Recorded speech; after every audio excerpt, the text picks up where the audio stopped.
I swear to God, Judith, if you don't get out of my kitchen right now, You'll what, dear? Serve us undercooked chicken? I'm only trying to help. I gripped the serving spoon so hard my knuckles turned white. The urge to fling scalding gravy at my mother-in-law's perfectly coiffed hair was almost overwhelming. But I took a deep breath, plastered on a smile, and turned to face her. I appreciate the offer, but I've got this under control. Why don't you join the others in the living room? I'm sure Ethan would love to show you the new entertainment system.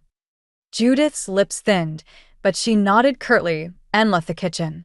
I sagged against the counter, exhausted. It was supposed to be a joyous occasion, our housewarming party, celebrating the completion of our dream home. Instead, it felt like a battlefield. My name is Lila, and I'm beginning to wonder if I've made a terrible mistake. Everything okay in here? Ethan's warm voice cut through my spiraling thoughts. He wrapped his arms around me from behind, and I leaned into his embrace. Your mother's driving me crazy, I muttered. He sighed. I know. I'm sorry. She means well, she just has a funny way of showing it. I finished for him. Ethan kissed the top of my head. It'll get better. They just need time to adjust. I wanted to believe him. But the snide comments and disapproving looks from Judith and Veronica, Ethan's sister, had been relentless since we announced our engagement 3 years ago. Now, with my mother Sylvia living with us, their hostility had reached new heights. Lila. My mother's soft voice called from the hallway. Do you need any help, sweetheart? I extracted myself from Ethan's arms and went to greet her. Sylvia sat in her wheelchair, a gentle smile on her face. I'm fine, Mom. Just putting the finishing touches on dinner. It smells wonderful, she said. I'm so proud of you, honey. This house, this party, you've done an amazing job. Warmth bloomed in my chest at her words. Thanks, Mom. I couldn't have done it without you and Ethan. A high-pitched laugh from the living room made me wince. Veronica's voice carried clearly. I still can't believe they built a ramp instead of stairs. It looks so institutional. I closed my eyes, willing myself not to react. When I opened them, Sylvia was watching me with concern.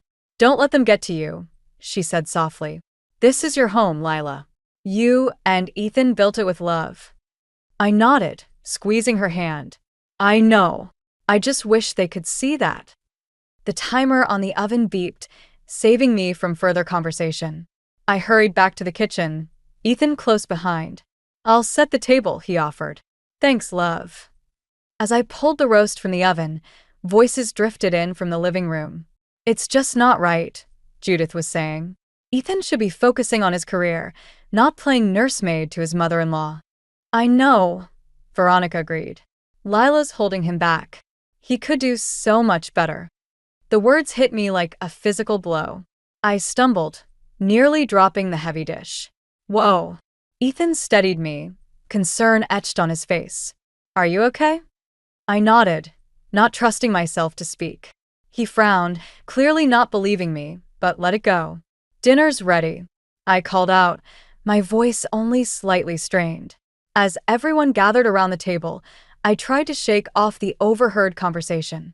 But Judith's critical gaze and Veronica's smug smile made it impossible to relax. This looks interesting, Judith said, eyeing the roast dubiously. It's Ethan's favorite, I replied, forcing a smile. Right, honey? Ethan nodded enthusiastically. Absolutely. Lila's an amazing cook. When she has time to cook, you mean? Veronica chimed in. It must be so hard, juggling work and taking care of your mother.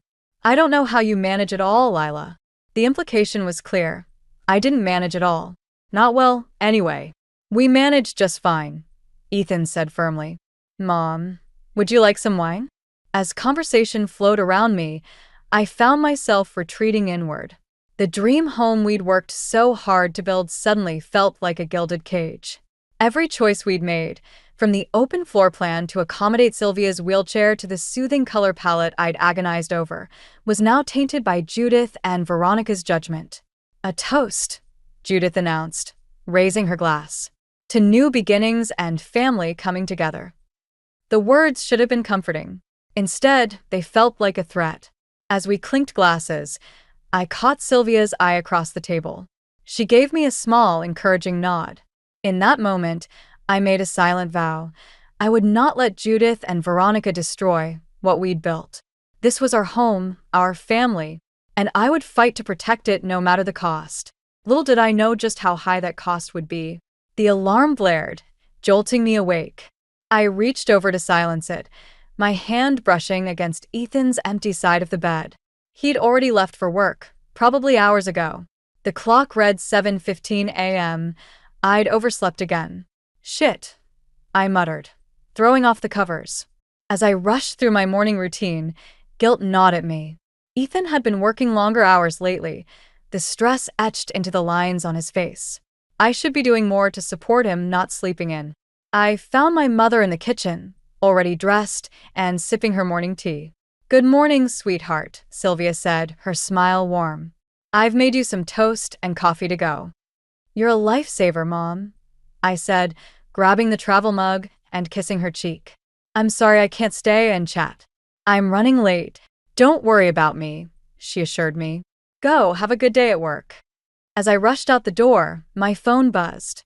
A text from Ethan. "Working late tonight. Don't wait up." I sighed, typing back a quick "love you" before starting the car. It seemed like we were ships passing in the night lately, barely having time for more than a quick kiss or hurried conversation. The workday flew by in a blur of meetings and deadlines.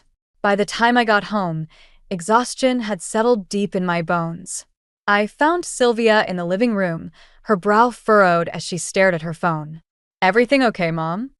I asked, setting down my bag. She looked up, startled. "Oh, Lila, I didn't hear you come in." "It's nothing, dear. Just, well, Judith called earlier." My stomach clenched. What did she want?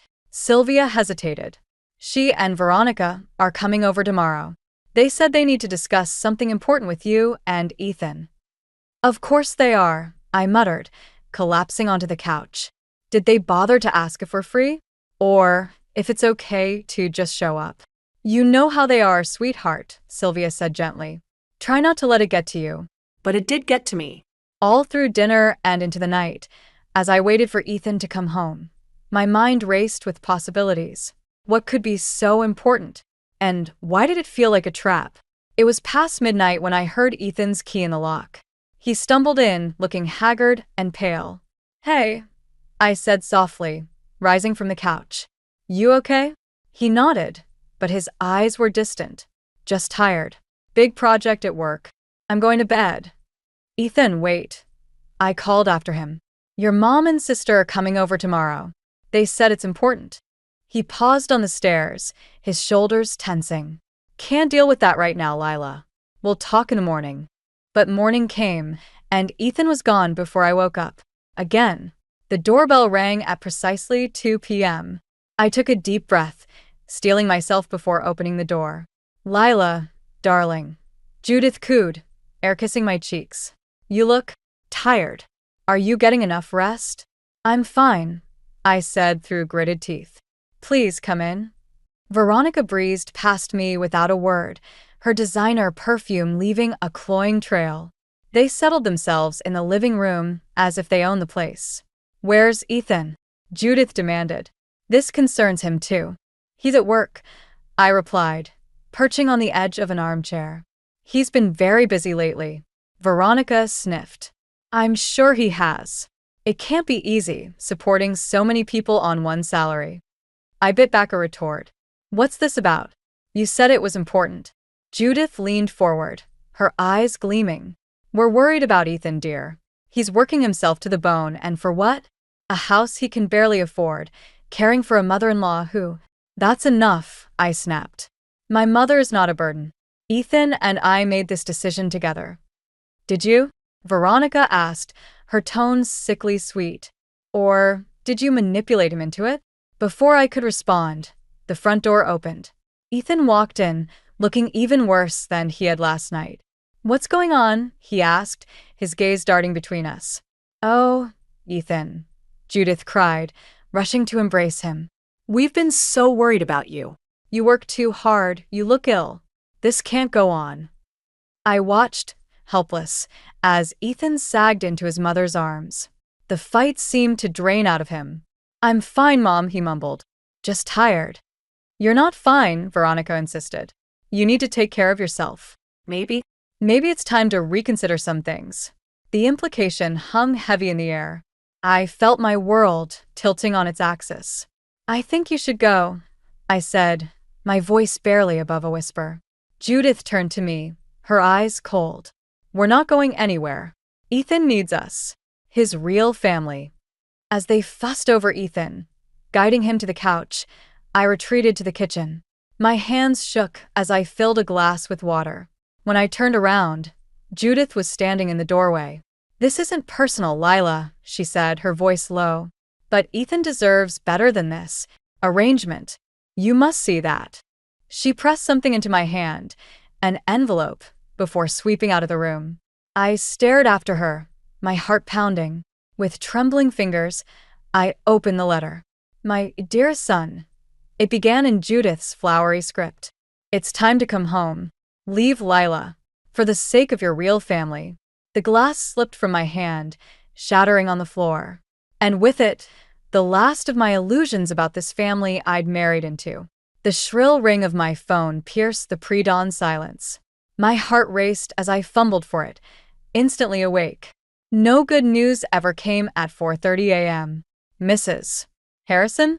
This is Mercy Hospital. Your husband, Ethan, has been admitted. He collapsed at work." The world tilted on its axis. I barely registered the rest of the conversation, my mind a whirlwind of panic and disbelief. Somehow, I managed to wake my mother, call a neighbor to stay with her, and drive to the hospital without crashing. The emergency room was a blur of harsh fluorescent lights and antiseptic smells. A harried nurse directed me to a curtained-off area where Ethan lay, pale and still against starched white sheets. Machines beeped steadily, monitoring his vital signs. "Ethan," I whispered, grasping his hand. It was cold and limp in mine. "I'm here. You're going to be okay." A doctor appeared, clipboard in hand. "Mrs. Harrison? I'm Dr. Patel. Your husband suffered a severe panic attack, likely brought on by extreme stress and exhaustion. We're running tests to rule out any underlying conditions, but for now, he needs rest." I nodded numbly, guilt washing over me. How had I not seen how bad things had gotten? I'd been so caught up in my own struggles with Judith and Veronica that I'd missed the signs of Ethan's deteriorating health. As if summoned by my thoughts, a commotion erupted in the hallway. Judith's shrill voice cut through the hospital's quiet hum. "Where is my son? I demand to see him immediately." I steeled myself as Judith and Veronica burst into the small space, their eyes wild with a mixture of concern and accusation. "What have you done to him?" Judith hissed, pushing past me to Ethan's bedside. "I haven't done anything," I said, fighting to keep my voice steady. "He collapsed at work. The doctor says." "Oh, spare us your excuses," Veronica sneered. "We all know who's really to blame here. If Ethan wasn't working himself to death trying to support you and your mother." "That's enough, Dr. Patel interrupted, her voice firm. "Mr. Harrison needs rest and calm. If you can't provide that, I'll have to ask you to leave." Judith turned on the doctor, her eyes flashing. "Do you know who we are? We're his family. His real family." The words stung, but I refused to let them see how deeply they cut. "Please," I said quietly, "let's not do this here. Ethan needs us to be united right now." For a moment, it seemed like my plea had gotten through. Then Judith's face hardened. "United? You're the reason he's in this state. If you truly cared about Ethan, you'd step aside and let us take care of him." Before I could respond, a weak voice cut through the tension. "Stop it." Ethan's eyes fluttered open, unfocused but aware. "All of you, just stop." We all froze, watching as Ethan struggled to sit up. I moved to help him, but Judith beat me to it, fussing over him like he was a child. "Oh, darling," she cooed. "Don't worry. We're here now. We'll take you home, and—" "No," Ethan said, his voice stronger now. "I'm not going anywhere. Lila is my wife. This is my family. All of you. The silence that followed was deafening. I felt a glimmer of hope, seeing Ethan stand up to his mother for perhaps the first time in his life. But it was short-lived. Ethan's face suddenly contorted in pain. He clutched at his chest, gasping for air. Alarms blared as his body went rigid, then limp. Code Blue. DR. Patel shouted, pushing us aside. A team of nurses rushed in, and I found myself being ushered out of the room, Judith and Veronica's wails echoing in my ears. The next few hours passed in a haze of fear and disbelief. I sat in the waiting room, numb, as Judith paced and Veronica sobbed dramatically. When Dr. Patel finally emerged, her face grave, I knew before she spoke. "I'm so sorry," she said softly. "We did everything we could, but Mr. Harrison suffered a massive heart attack. He didn't make it." The world stopped. I heard Judith's anguished scream, as if from a great distance. Veronica collapsed into a chair, her makeup streaking down her face. But I felt nothing, just a vast, echoing emptiness where my heart used to be.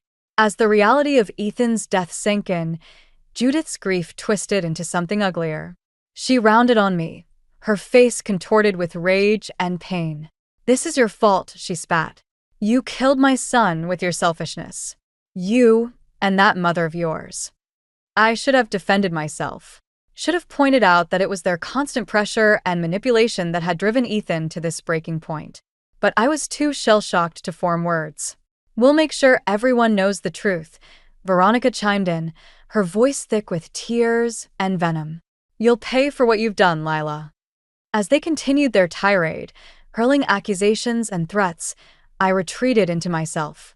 The Ethan I knew and loved wouldn't have wanted this. He'd wanted peace, wanted us to be a family. But that dream had died with him. I stood up abruptly, cutting off Judith mid-rant. "I'm going to say goodbye to my husband," I said, my voice surprisingly steady. "You can continue this later." Ignoring their protests, I walked back into Ethan's room. He looked peaceful now, the lines of stress erased from his face. I took his hand one last time, my tears finally falling. "I'm sorry," I whispered. "I'm so sorry I couldn't protect you from all of this. But I promise you, Ethan, I'll find a way to honor your memory, to live the life we dreamed of, even if you can't be here to share it." As I pressed a final kiss to his forehead, I knew that the real battle was just beginning. Judith and Veronica would stop at nothing to destroy me now. But for Ethan's sake, and for my own, I had to be stronger than ever before. The drive home from Ethan's funeral was a blur. My hands gripped the steering wheel, knuckles white, as I navigated through the rain-slicked streets. Beside me, Mom sat in silence, her weathered hand resting on my arm, a silent pillar of strength. "We're almost home," I murmured, more to myself than to her. Home. The word felt hollow now, tainted by loss and the lingering echoes of Judith and Veronica's accusations at the cemetery. As we pulled into the driveway, something felt off. The porch light was on, casting an eerie glow in the gathering dusk. I frowned. I was sure I'd turned it off before we left. "Lila," Mom said softly, her eyes fixed on the front door. "There's someone inside." My heart raced as I saw movement through the window. Instinctively, I reached for my phone, ready to call the police.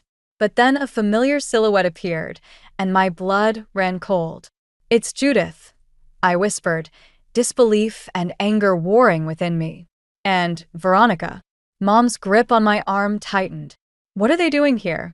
I took a deep breath, steeling myself. "I don't know, but I'm going to find out." With shaking hands, I helped Mom into her wheelchair and approached the front door. I hesitated for a moment, key in hand, before squaring my shoulders and stepping inside. The scene that greeted us was surreal. Judith and Veronica lounged in the living room as if they owned the place. Boxes were stacked haphazardly around them, and I realized with growing horror that they were filled with my belongings. "What the hell is going on?" I demanded, my voice cracking. Judith looked up, her face a mask of faux sympathy. "Oh, Lila dear. We thought it best to get a head start on packing for you.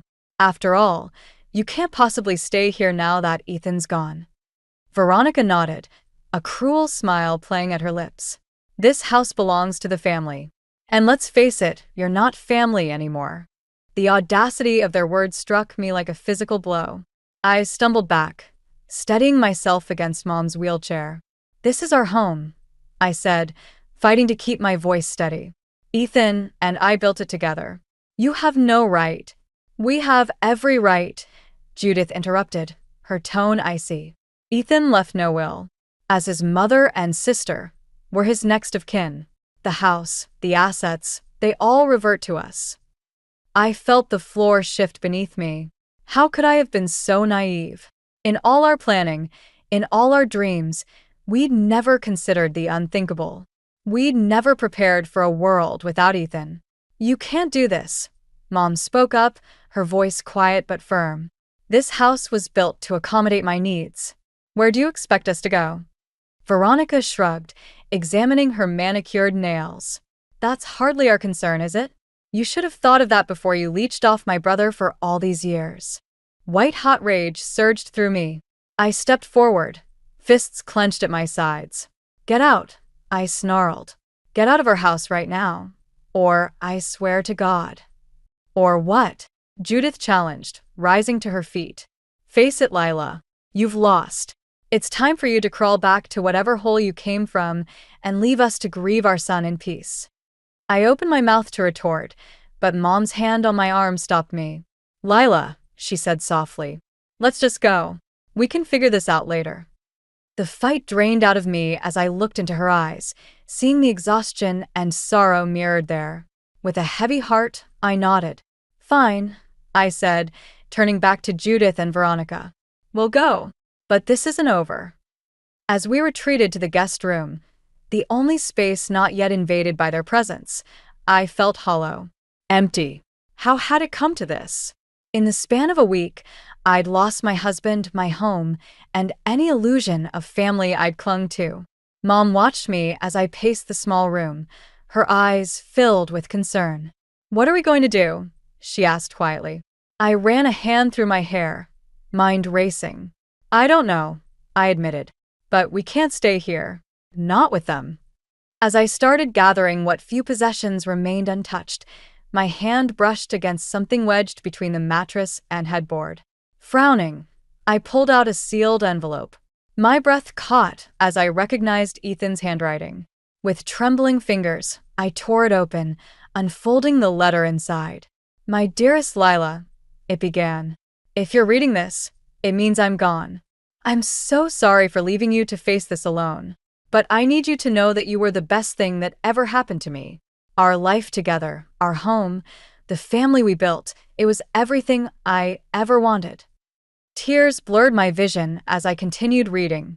Ethan's words were filled with love, regret, and a final, desperate plea. Don't let them win, Lila. Don't let my mother and sister destroy what we built. You're stronger than they are. You always have been. Live the life we dreamed of, even if I can't be there to share it. Be free, my love. Be happy. As I finished the letter, a strange calm settled over me. Ethan's final gift wasn't just his words, it was the strength to face what lay ahead. I looked up at Mom, a new resolve burning in my chest. Pack what you can, I said. We're leaving tonight. But where will we go? She asked. I squared my shoulders, Ethan's letter clutched to my heart. I don't know yet, but wherever it is, it'll be ours. And it'll be free of them. As we prepared to leave the house we'd called home, I silently vowed to honor Ethan's memory. Judith and Veronica might have won this battle, but the war was far from over. And I intended to fight with everything I had. The morning light filtered through the dusty motel curtains, casting a sickly glow across the room. I'd barely slept, my mind racing with plans and worries. Mom stirred in the bed beside me, her face etched with concern as she woke. Lila, she said softly, what are we going to do? I took a deep breath, steeling myself for the day ahead. We're going to fight, Mom. We're going to take back what's ours. With renewed determination, I helped Mom into her wheelchair, and we made our way back to the house. Our house. As we pulled into the driveway, I saw Judith peering out the window, her face twisting with disdain. "Remember, I told Mom. No matter what they say, we have a right to be here." We entered without knocking, the familiar scent of home now tainted by Judith's overpowering perfume. Veronica lounged on the couch, scrolling through her phone with affected boredom. "Oh, look who's back," Judith sneered. "Come to beg for scraps?" I ignored her, wheeling Mom into the living room. "We're not leaving," I said firmly. "This is our home, and you have no legal right to be here." Veronica laughed, a harsh, brittle sound. "Is that so? And who's going to make us leave? You?" "If I have to," I replied, my voice steady despite the trembling in my hands. "I've contacted a lawyer. Ethan and I built this house together. Half of it is legally mine." Judith's face darkened. "You ungrateful little—" "That's enough," Mom interrupted, her quiet voice cutting through the tension. "Haven't you done enough damage? Can't you see how much pain you're causing?" For a moment, I saw a flicker of something, regret, shame, in Judith's eyes. But it vanished as quickly as it appeared, replaced by cold fury. "Pain," she hissed. "You want to talk about pain? My son is dead because of you. Because he worked himself to death trying to support you and your crippled mother." The words hit like a physical blow. I stumbled back, tears stinging my eyes. But before I could respond, Mom spoke up again. "Ethan loved us," she said softly. "He loved Lila with his whole heart. And he would be ashamed of how you're behaving now." Veronica snorted. "Please. Ethan was too weak to stand up to you. He always was." Something inside me snapped. "Get out," I snarled, advancing on them. "Get out of our house right now, or I swear to God I'll—" "You'll what?" Judith challenged, rising to meet me. "Face it, Lila. You're nothing without Ethan. You can't even take care of yourself, let alone your mother. Why don't you do everyone a favor and just disappear?" I felt the fight drain out of me, replaced by a bone-deep weariness. This was Ethan's family, the people who were supposed to love and support us. How had it come to this? "Fine," I said quietly. "If that's how you want it, we'll go. But don't think for a second this is over." As we turned to leave, Veronica's mocking voice followed us. "Run along now. We'll take good care of Ethan's things. After all, we're the only real family he had." The door slammed behind us, the sound echoing in the sudden silence. I helped Mom into the car, my movements mechanical, numb. "I'm so sorry, sweetheart," Mom said, reaching for my hand. "We'll figure something out. We always do." I nodded, not trusting myself to speak. As we drove away from the only home we'd known, I felt something inside me harden. Ethan's words from his letter echoed in my mind. "Don't let them win, Lila. You're stronger than they are." We checked into a small apartment that afternoon, a temporary solution while we figured out our next move. As I helped Mom settle in, my phone buzzed with a text from our lawyer. "Good news," it read. "Found some irregularities in Ethan's finances. Might be grounds for challenging the estate. Call me ASAP." A spark of hope ignited in my chest. Maybe all wasn't lost after all. That night, as Mom slept, I sat by the window, staring out at the unfamiliar cityscape. The pain of loss, of Ethan, of our home, of the life we'd built, was still raw. But beneath it, a new resolve was taking root. I thought of Judith and Veronica, so sure in their victory. They thought they'd broken me, driven me away for good. But they'd underestimated me. They always had. "I won't let them win," I whispered to the night. "I'll fight for us, Ethan, for the life we dreamed of.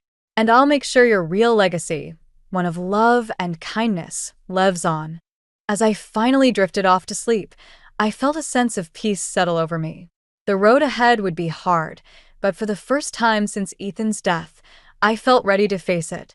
Tomorrow would bring new challenges, new battles. But I was done being a victim. It was time to take control of my own story. And I knew, deep in my heart, that wherever Ethan was, he was cheering me on. 6 months had passed since we'd left our home, and life had settled into a new rhythm. Mom and I had found a small, accessible apartment, and I'd thrown myself into work, determined to build a stable future for us both.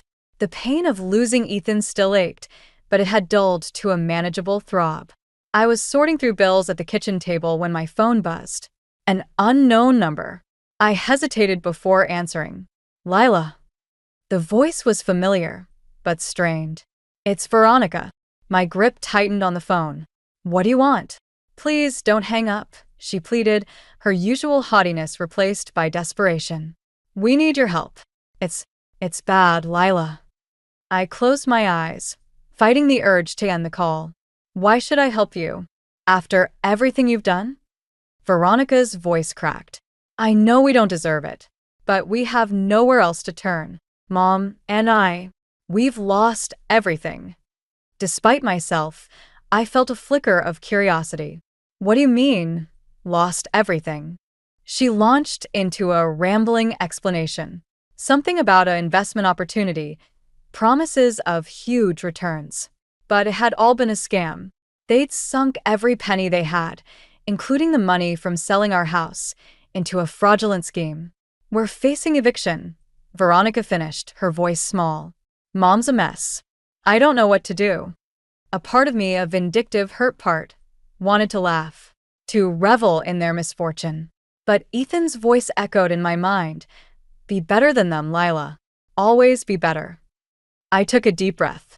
I'm sorry that happened to you, but I don't see how I can help. Please, Veronica begged. We just need a loan. Enough to get back on our feet.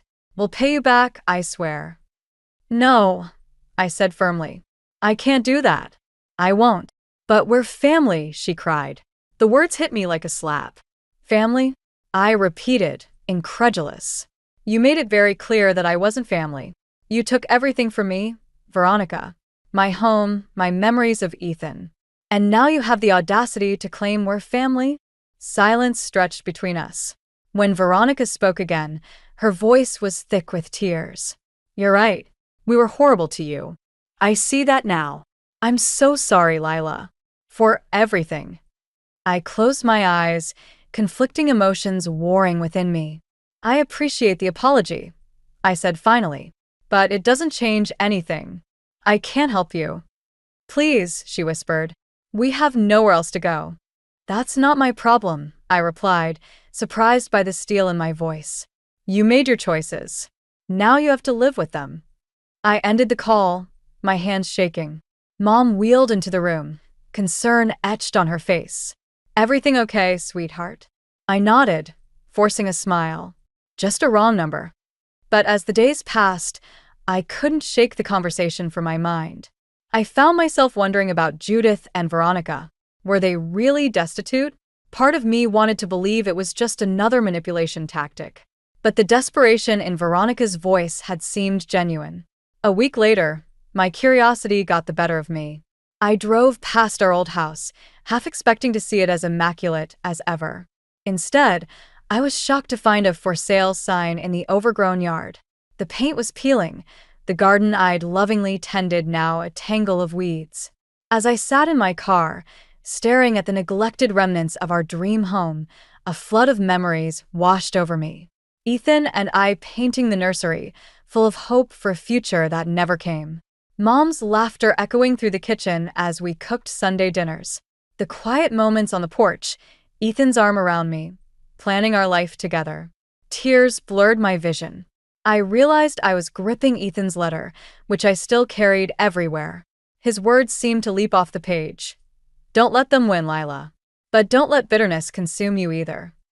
With a shaky breath, I started the car and drove to the address Veronica had given me. It was a rundown motel on the outskirts of town. I spotted Judith immediately, sitting on a bench outside one of the rooms. She looked years older, her once immaculate appearance now disheveled and worn. As I approached, her eyes widened in recognition. Lila, she whispered, disbelief etched on her face. What are you doing here? I sat beside her, maintaining a careful distance. I wanted to see for myself, I said quietly. To understand. Judith's shoulders slumped. Now you have. Are you satisfied? Have you come to gloat? I shook my head. No. I'm not like you, Judith. I don't take pleasure in other people's pain. She flinched at my words, tears welling in her eyes. "We've lost everything," she whispered. "The house, our savings, our reputation. All because I was too proud, too stubborn to see what was right in front of me." "And what was that?" I asked, my voice gentle despite myself. Judith met my gaze, her eyes filled with regret. "That Ethan was happy. That you were good for him. That I was the one tearing our family apart, not you." Her words hung in the air between us, heavy with the weight of years of conflict and misunderstanding. I felt something shift inside me. Not forgiveness, exactly, but a release. The anger and bitterness I'd been carrying began to loosen its grip. "I can't undo what's been done," I said finally. "And I can't give you money or a place to stay. But I can offer you this, a chance to start over, to be better." Judith looked at me, hope and wariness warring in her expression. "How?" I stood, smoothing my skirt. "I know a shelter that helps women get back on their feet. Job training, counseling, the whole works. If you're serious about changing, I can make a call." She nodded, a tear slipping down her cheek. "Thank you, Lila. I don't deserve your kindness." "No," I agreed. "You don't. But Ethan would have wanted me to offer it anyway." As I walked back to my car, I felt lighter than I had in months. The road ahead would still be challenging, but for the first time, I felt truly free. Free from the weight of resentment, free from the shadow of Judith and Veronica's cruelty. I was ready to write my own story now, one of resilience, growth, and the kind of love that transcends even death. And I knew, deep in my heart, that Ethan would be proud. The crisp autumn air nipped at my cheeks as I walked through the farmer's market, basket in hand. It had been nearly a year since Ethan's death, and life had settled into a new normal. Mom and I had found peace in our small apartment, and I'd thrown myself into my work, finding purpose in helping others navigate their own grief. As I browsed the colorful produce, a familiar voice caught my attention.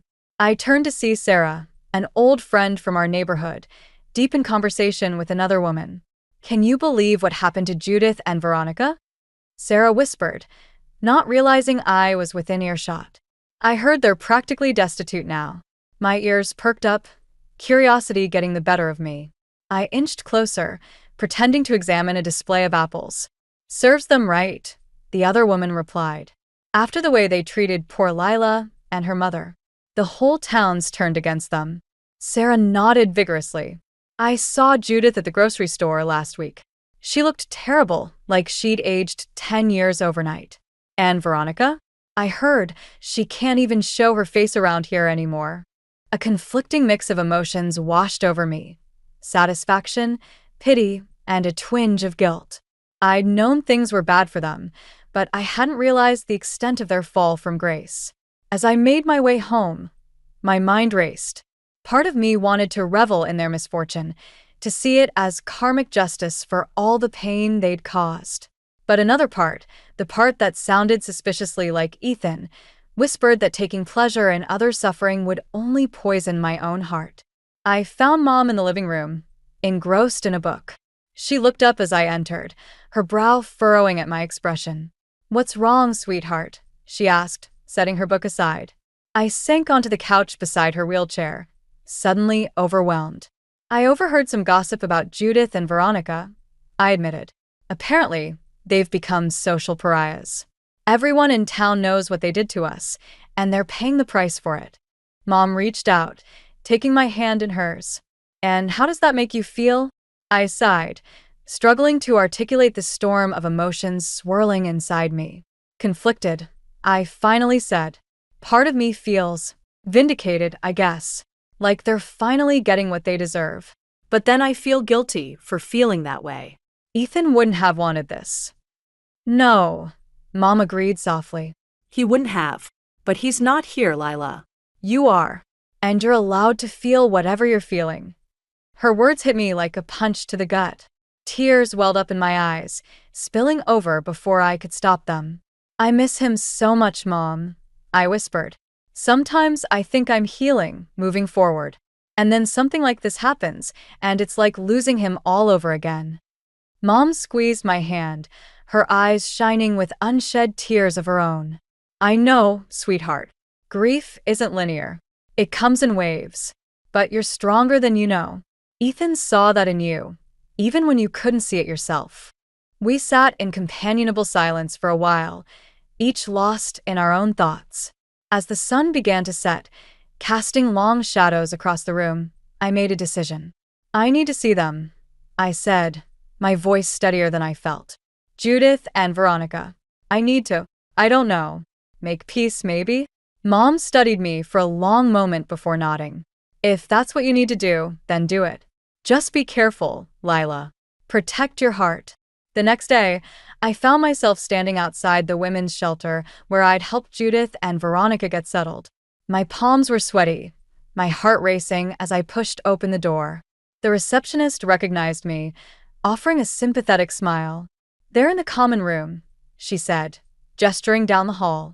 I steeled myself before entering, unsure of what I'd find.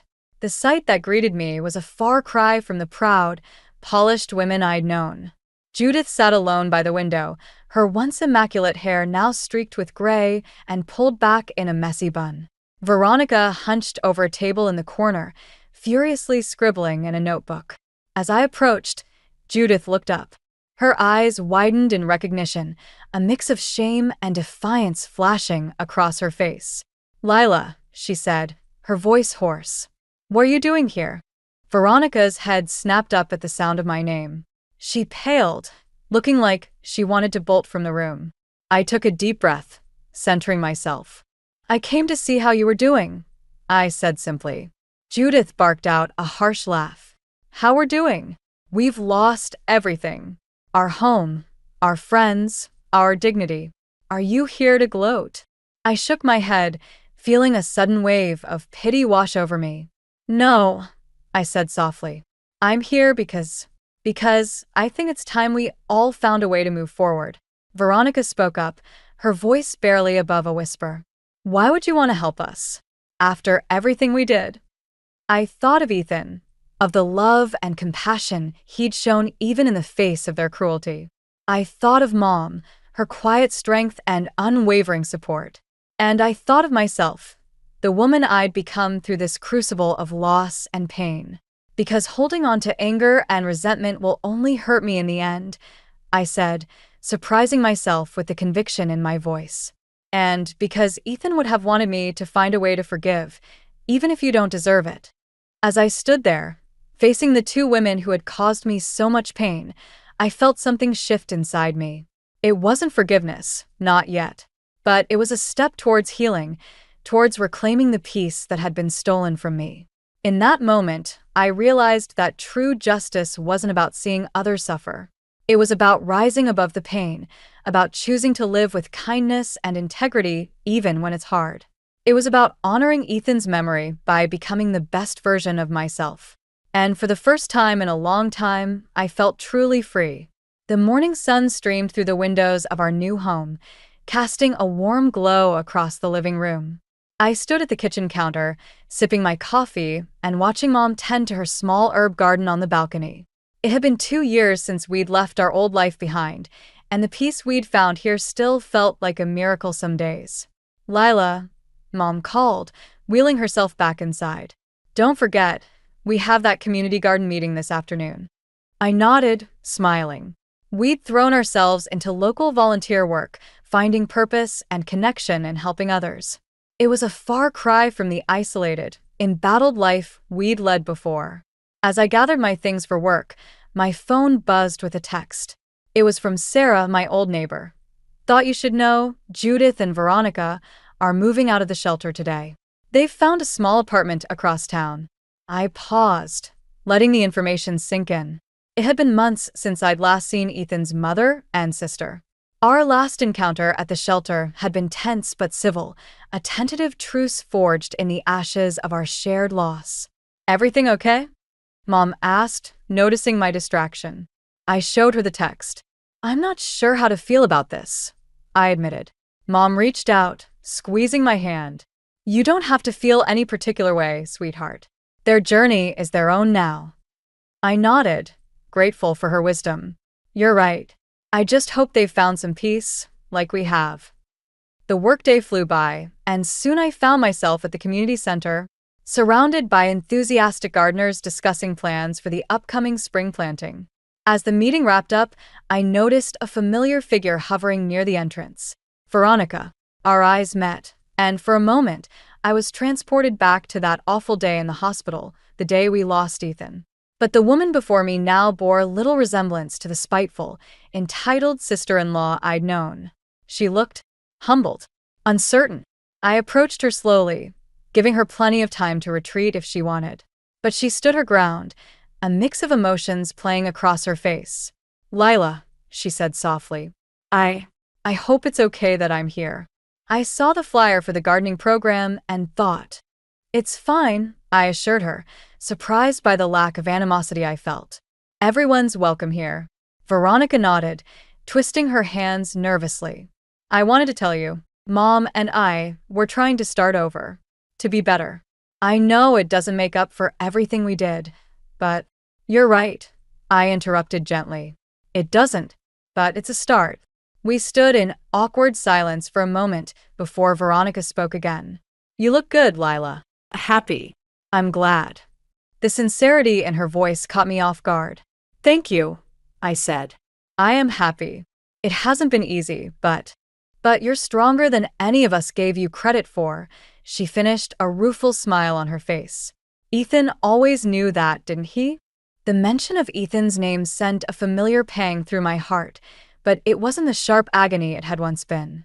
Instead, it was a bittersweet ache, a reminder of the love we'd shared and the growth his loss had sparked in me. "He did," I agreed. "And he'd be proud of you too, for trying to change." Tears welled in Veronica's eyes. "I don't deserve your kindness." "Maybe not," I said. "But Ethan would want me to offer it anyway. That's the kind of man he was, the kind of person I'm trying to be."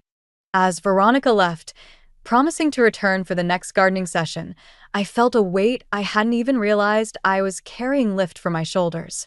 The last tendrils of bitterness and resentment I'd been holding on to dissipated, leaving behind a sense of peace I hadn't felt in years.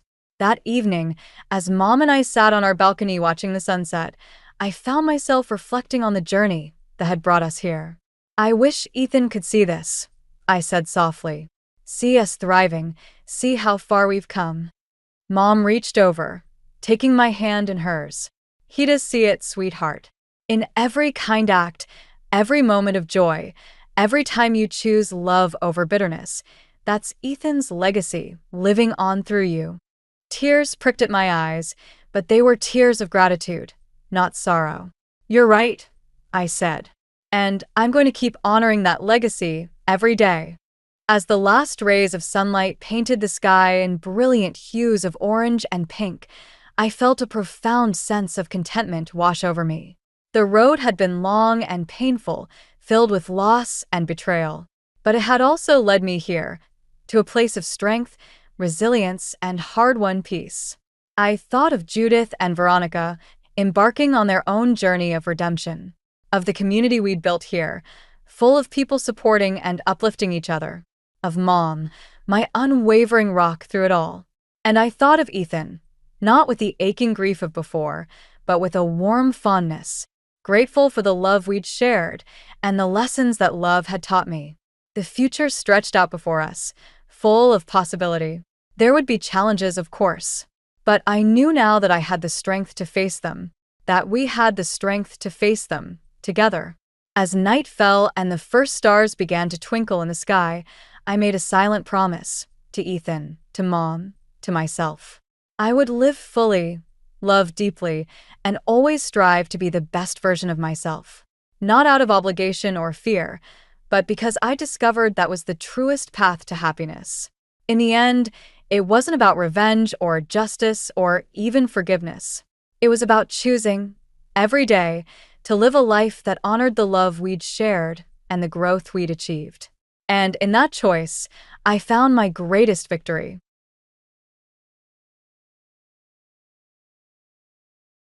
I have been someone who loved my own company. I am Kimberly, and I am 30 years old teaching physics at the college_family Marriage. All that jazz, not really on my map. Inheritance from my granddad, this quaint little spot is mine all the way. It is my piece in the hustle and bustle. So there I was, hitting the pavement in the park for my morning run, when this scene unfolds right in front of me. A guy not watching where he's going takes a spectacular dive, and his phone goes flying. The thing hits the ground and bam, it's a goner, shattered screen, bits everywhere, the whole 9 yards. He's cussing up a storm, face all twisted in frustration. Clearly, the phone's the least of his worries. Looks like he's about to tear his hair out. Great, just great, this is all I needed today, he groans, staring at the remains of his phone like it personally offended him. I slowed down, kind of hovering, not sure why.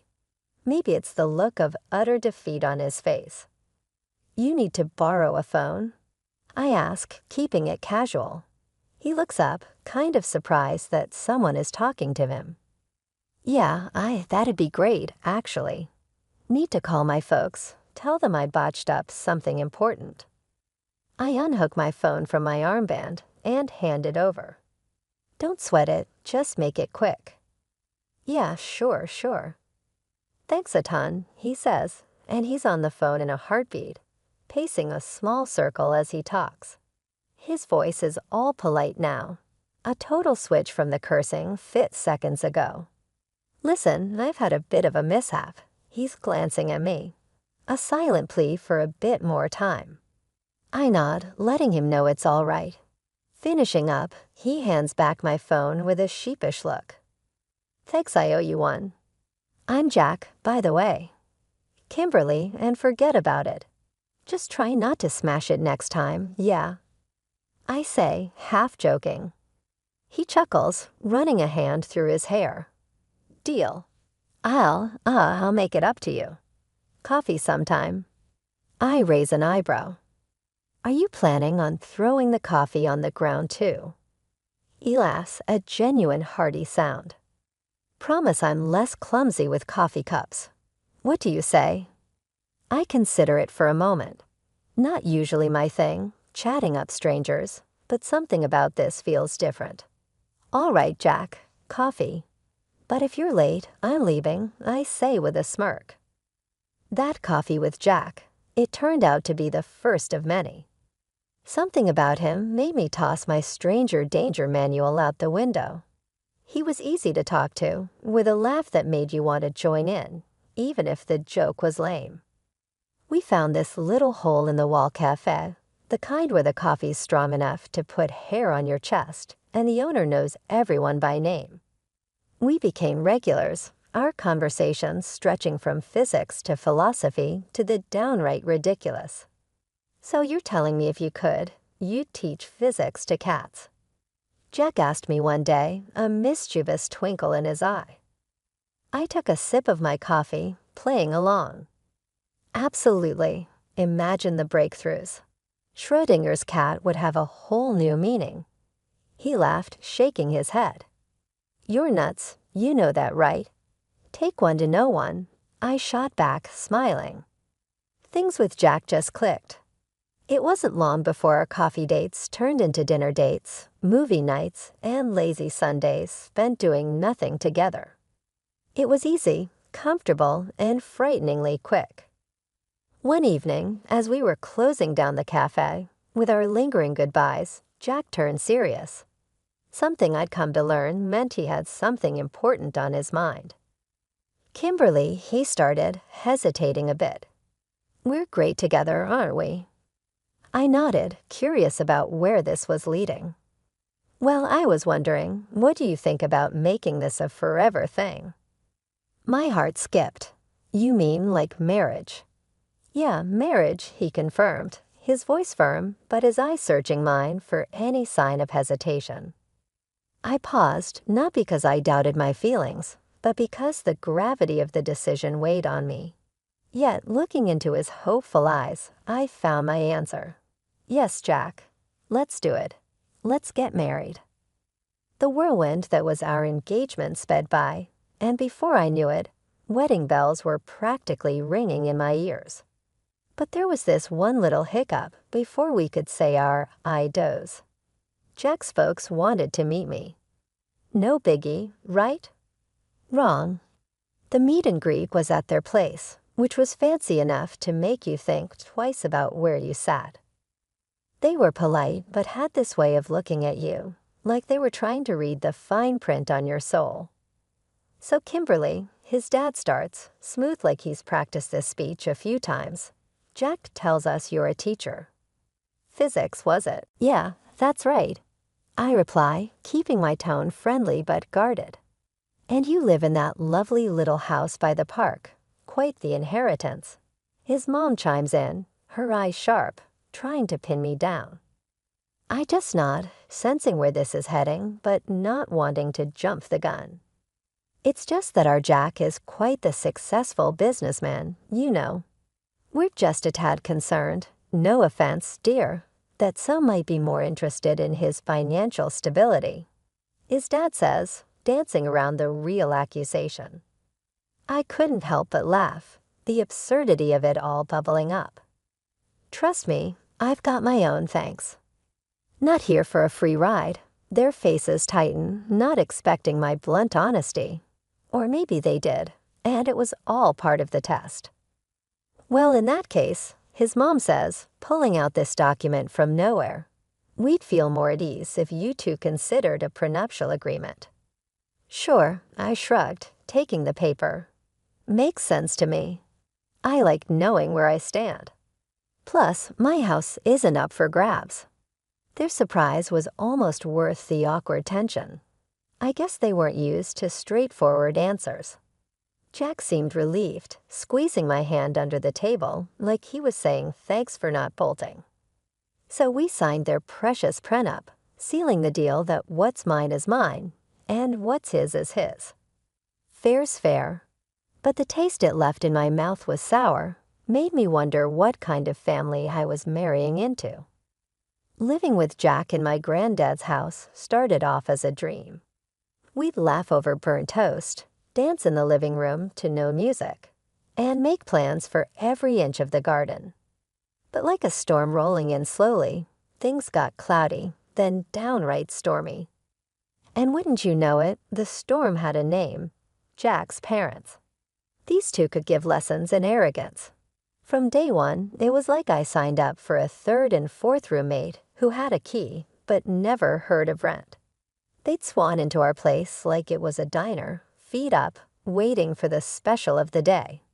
And when they hinted they wanted to go on this fancy cruise, but their wallets were too thin, they looked at me like I was the bank.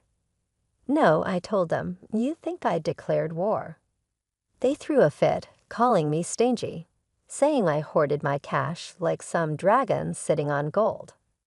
Word gets around, and soon Jack's asking why I'm not more generous with his folks. Generous, Jack? They practically live off us as it is.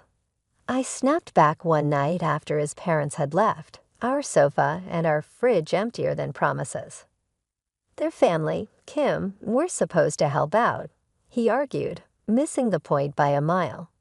Helping is one thing, being taken for a ride's another. Your folks think my money's there to spend. That's not happening, I said. Jack went all quiet then, the kind of silence that's louder than shouting. His parents did the same but in their way, by suddenly vanishing. No drop-by, no calls, nothing. They were offended because I wouldn't fund their holiday spree, called me greedy behind my back, said I was living too tight. All because I wouldn't open up my granddad's safe to splurge on them. Ah, the safe, that hulking piece of metal, was more than a place to stash away a few valuable bits and bobs. It was a slice of history, a connection to my granddad. But to them, just a vault they hadn't cracked. The months without Jack's folks were like the quiet before the storm. It was a Tuesday, the kind of day you don't expect anything out of the ordinary. I was late coming home from work, bogged down with papers and the remnants of a headache that wouldn't quit. Walking in, I found Jack's parents parked on our sofa, remote in hand, flipping through channels like they owned the place. evening, I managed, trying to keep the edge out of my voice. "Oh, there she is. We were wondering if you'd join us tonight," his mom said without looking away from the TV. I glanced at Jack, hoping for some backup, but he was engrossed in something on his laptop. Sighing, I headed to the kitchen, only to find they'd helped themselves to leftovers I was planning to make into dinner. That was it. I was done playing nice. "Okay, listen up," I said, striding back into the living room. "This is not a hotel, and I am not the maid." Jack looked up, startled, while his parents finally paused their channel surfing. "What's gotten into you?" his dad asked, frowning. "I'm tired," I shot back, tired of coming home to find you two camped out here, eating my food, and treating this place like it's yours. It's not. The room went silent. You could have heard a pin drop, or in this case, the tick of the clock marking the moment everything changed. You could have heard a pin drop, or in this case, the tick of the clock marking the moment everything changed. His mom stood, smoothing her skirt. "Well, I never. Here we thought we were family, but clearly we were mistaken." "That's not what I'm saying, and you know it." "I'm just asking for some respect, some space," I tried to explain, but the look on her face told me she wasn't buying it. Jack's dad chimed in, his voice cold. "Seems like someone's true colors are showing. We just wanted to be close to our son, but apparently that's too much for you." I looked at Jack, searching for some sign of support, but he was torn, caught between us and them. "Maybe it's best if we leave," his mom said, her voice laced with hurt I wasn't sure was entirely genuine. "Maybe that is best," I agreed, more to myself than anyone else. They left, and with them, the false pretense of one big happy family. Jack and I stood in the silent aftermath, the rift between us wider than ever. The breaking point hit like a wrecking ball. Jack had always been a bit of a mama's boy, but I never figured it would get this bad. His folks, they had their hooks in deep, and Jack danced to every tune they played. It wouldn't have been so bad if it stopped there, but no. Jack started treating me like I was part of the staff in my own house. "Hey, can you whip up something nice for dinner?" "I'm starving," Jack would say, dropping his bag by the door like he owned the place. "Jack, I've been on my feet all day, teaching and grading. How about you cook tonight?" I'd reply, trying not to let my irritation bubble over. But instead of understanding, he'd huff, puff, and make it seem like I was the one being unreasonable. And let's not even start on the Fridays he'd roll in past midnight, reeking of booze, with that "what's the big deal" look plastered on his face. One evening, I'd had enough. "We need to talk, Jack. This isn't working," I said. He just stood there, swaying slightly, with that clueless look of his. "What's not working? Us, Jack. Us. Your parents treat this place like a free hotel. You treat me like I'm here to serve, and I'm tired all the time, tired." I could have said a lot of things then, could have apologized, could have promised to change. But no, he got all defensive, as if I was attacking him out of the blue. "That's not fair, Kim. You knew what my family was like," he shot back. "Yeah, and I thought I was marrying you, not signing up to be the family doormat," I snapped. That was the moment when the last thread snapped. We looked at each other, really looked, and saw the chasm between us, too wide to bridge, too deep to fill. I think we should get a divorce," I said, the words tasting bitter. Jack's reaction was a mixture of shock and relief. It was clear this had been a long time coming for both of us. But when he told his folks, the glee in their voices was something else. "We always knew she wasn't right for you, son. Good riddance, and thank heavens for that prenup." His mom had chirped over speakerphone, her voice a little too loud, a little too cheerful.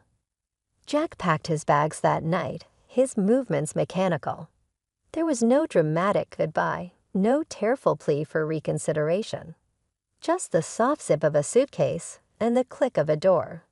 Life's funny, you know. Just when you think you've hit rock bottom, fate throws you a curveball.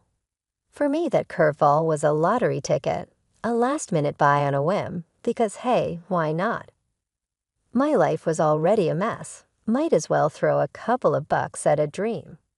The morning I found out I won, it was like any other, except my phone wouldn't stop buzzing. I thought it was a mistake, a practical joke maybe. But no, there it was. My ticket, my numbers staring back at me from the screen, winners through and through. So there I was, staring at the lottery ticket in my hand, the kind of stunned where you can't decide if you want to laugh or cry. $3 million. It felt like a joke, considering the mess my life was at that moment. Divorce papers not yet signed, and my soon-to-be ex and his folks were nothing but a headache I couldn't shake. The universe must have a sense of humor, because the next thing I know, Jack's car pulls up, him and his folks all smiles and fake warmth. They come barging into my place like it's some family reunion. "Kim, darling, we heard the news." What a blessing, his mom starts, laying it on thick. "Let's put all this unpleasantness behind us, H. We're family." Jack chimes in, all hopeful. "Yeah, babe, think about it. We can start fresh, really make a go of it this time." I couldn't help it. I laughed, not the happy kind, but the kind that's sharp around the edges. Start fresh with what? Your folks running the show? No thanks, I'm good. Then Jack, oh Jack, he gets this look like he's been wronged, and says, "Come on, Kim, that's cold. You know I deserve half of that money. It's only fair." Fair? Let's talk about fair, Jack. You and your parents treating me in my place like some kind of free-for-all, and now you want half of my win. Not happening. His face went all kinds of red, anger, embarrassment, take your pick. His parents, too, looked like they'd swallowed lemons, all puckered and sour. According to our prenup, that money is mine. All mine. You got that? I said, holding his gaze, feeling a kind of power I hadn't felt in a long time. He sputtered, looking to his folks for backup, but I wasn't done. "And just so we're clear, this ticket," I waved it in the air before sliding it into my safe, "is staying right here under reliable protection." Their eyes, oh man, their eyes were like cartoon characters, almost popping out of their heads. It would have been funny if it wasn't so pathetic. Jack tried to argue more, but I cut him off. "No, Jack, it's over. This ticket is my ticket out of this mess, our mess, and you're not getting a dime." They left after that. Not much else they could say. The door clicking shut behind them sounded like the end of an era. My era of playing the good wife, the understanding partner. Then I rang up my sister, spilling the beans about my sudden windfall. We spent hours on the phone, dreaming big, trips abroad, fancy cars, you name it. The kind of chat that leaves your cheeks aching from smiling too much. And guess what? I added as our call was winding down. Jack already got his eyes on the prize, acting like we're suddenly best buddies again. My sister cackled on the other end. "You'd better hide that ticket somewhere Fort Knox couldn't crack, especially from those vultures." I laughed. "Oh please, I've got it, all under control. It's tucked away nice and safe." Fast forward a week, and I'm jetting off to a teaching conference, my mind a whirlwind of lectures and potential networking. Not once did I suspect what was brewing back home. Coming back to an empty space where my granddad's hefty safe used to sit, you'd think I'd freak out. But no, I just burst out laughing, knowing Jack and his folks. I had a hunch about who the culprits were.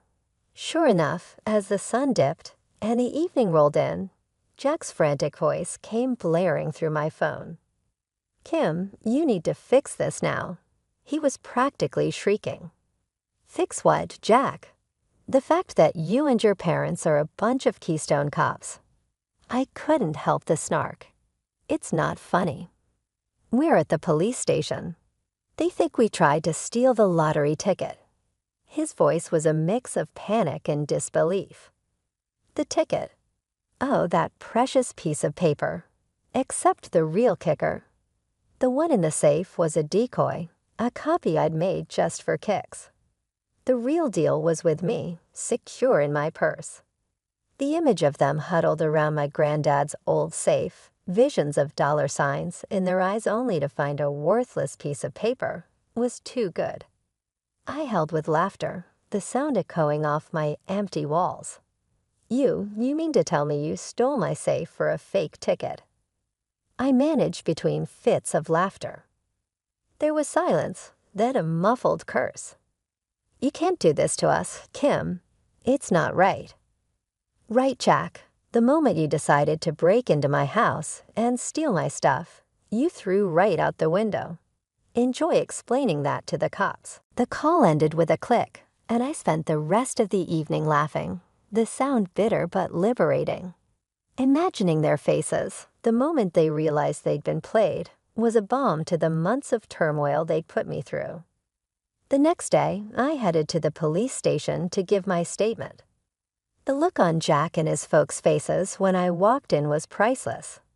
They looked like they'd seen a ghost, a mix of guilt and sheer panic. Kim, thank God you're here. Tell them this is all a misunderstanding. Jack blurted out, his eyes darting around, looking for an ally in me.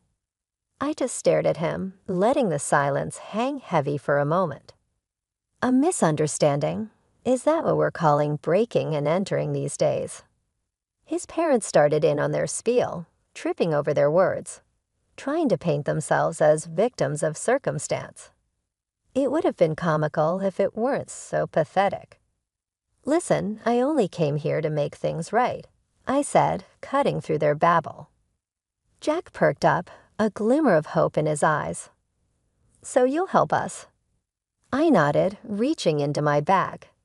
Yes, by giving this to the officers. I pulled out the real lottery ticket, the legitimate claim to my winnings, and handed it over to the police officer standing by. Jack and his parents gasped, their faces going from hopeful to horrified in a split second. That's the real ticket. The one you all were so desperate to steal was a fake, a decoy, I stated, my voice steady and clear. The officer took the ticket, looking between it and me. This will certainly help clear things up, he said, noting down something in his notebook. But why? Why would you trick us like that? Jack's mom wailed, looking every bit the part of the wronged party. Why? Maybe because breaking into someone's house and stealing is wrong. You brought this on yourselves, I retorted, my patience wearing thin. Jack stood there, mouth agape as the realization sank in. So what now? Are we going to jail? That's not for me to decide, I said, turning to leave. But maybe next time you'll think twice before betraying someone who trusted you. After the whole debacle with the fake lottery ticket and the stolen safe, things moved quickly. The cops had enough to open a criminal case against Jack and his folks for breaking and entering, not to mention attempted theft. It was a mess, but a part of me felt vindicated seeing them finally face some consequences for their actions. The divorce papers came through not long after. Signing them felt like lifting a massive weight off my shoulders. It was official. I was free from Jack and all the drama that came with him. And the best part, I got my granddad's safe back. It was a little worse for wear after its adventure, but having it back in my house felt like getting a piece of my soul returned. I had the winning ticket cashed, the money securely tucked away, and a whole lot of options in front of me. But first, I needed to celebrate this fresh start, this new beginning I fought hard for. I called up my sister, the first person who rode this crazy train with me from the get-go. Hey sis, how about a celebratory dinner on me? I offered, feeling lighter than I had in months. You kidding? I wouldn't miss it for the world. You deserve this, Kim, she replied, her voice bubbling with excitement. That evening, sitting in a cozy corner of our favorite restaurant, we toasted to new beginnings and the future. So what's the first thing you're going to do with your winnings? My sister asked, sipping on her wine. I thought about it for a moment. First, a vacation somewhere far, with lots of sun and no memories of the past few months. Then I don't know, maybe start a charity or invest in something meaningful. Something that makes a difference, you know. She nodded, her eyes sparkling. That sounds just like you, Kim. Always thinking of others. After dinner, walking back to my car, my sister looped her arm through mine. You know, I'm really proud of you, Kim. You handled everything with such grace. I smiled, a genuine smile that reached deep into my soul. Thanks, sis. Couldn't have done it without you. As I drove home, the streets bathed in the soft glow of the streetlights, I felt a sense of peace. The kind of peace that comes from closing a long, turbulent chapter of your life and stepping into a blank page, ready to start anew. I had plans to make, dreams to chase, and for the first time in a long time, I was excited about what the future held. Sure, the road ahead might have its share of bumps and turns, but I was ready to face them head on, with my head held high and my heart open to whatever comes next.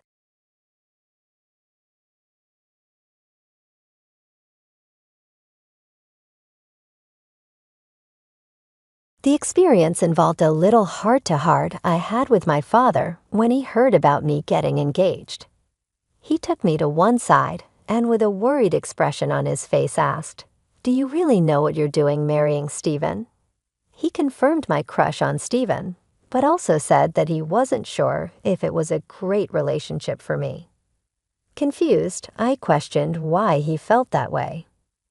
My father explained that although Stephen was affectionate and respectful, he sensed something off about him and his mother that he couldn't quite explain, attributing it to a father's instinct.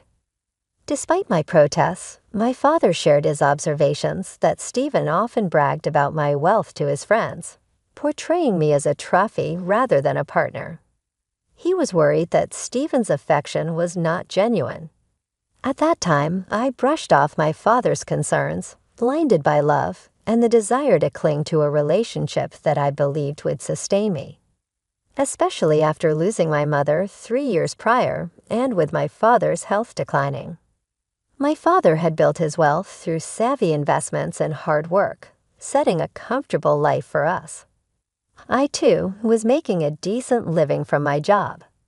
In contrast, Stephen and his mother, Megan, came from a modest background and often expressed their dissatisfaction with not having enough. Even after moving into my house post-marriage, they remained unhappy, always yearning for more luxurious and expensive lifestyles. Looking back, I realized that perhaps my father saw what I couldn't see at the time. I was a young woman in love, trying to hold on to something that felt like it would give me a reason to keep going despite the grief and loneliness I felt. Stephen and Megan, while they became my new family, perhaps weren't the sanctuary I hoped they would be.